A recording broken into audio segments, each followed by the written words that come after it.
In identifying your stakeholders and their areas of value, and thinking through the questions associated with orphan risks, you have laid the foundation for a risk innovation mindset. You're now ready to map your risk landscape. If you haven't had a chance to complete the stakeholder and value identification and question activities, consider doing so now. You may find that mapping out the landscape for your entire organization or project is overwhelming. If that's the case, we suggest focusing on one thing, an upcoming business milestone or product launch, and create your map based on the most applicable areas of value and orphan risks. Regardless of what you decide, we recommend reviewing and updating your map every couple of months to avoid being caught off guard by the constantly evolving risk landscape. Before we get started, please make sure you have downloaded the Risk Landscape template linked below.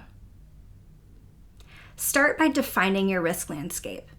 Add your organization or project name along with a brief description to the header. The description will be especially helpful if you're mapping one specific milestone or product launch. Drawing from the stakeholder and value identification activity, list the top 2 to 3 areas of value for each stakeholder on the left side of the landscape template. If you're mapping one specific milestone or product launch, you may find that some of the areas of value you initially identified are not applicable here. Next, take a look at the orphan risks you listed during the question activity. Which of these risks pose the biggest threat to your stakeholders based on the areas of value you have identified?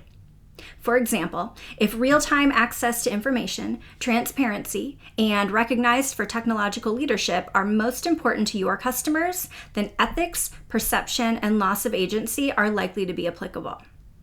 Duplicate and drag those risk icons from the right side of your screen to the appropriate place on the landscape.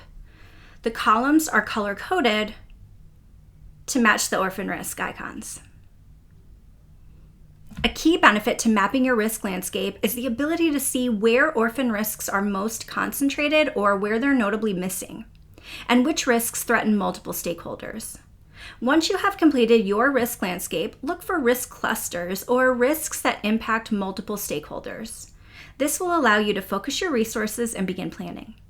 In this example, you'll see that perception and organizational values and culture appear multiple times, so it makes sense to start with these risks when I begin planning my action steps. Later in this presentation, you'll find tips on how to plan and what actions you can take immediately. We also suggest checking out the case studies on our website, riskinnovation.org, to find suggestions on navigating the orphan risk landscape.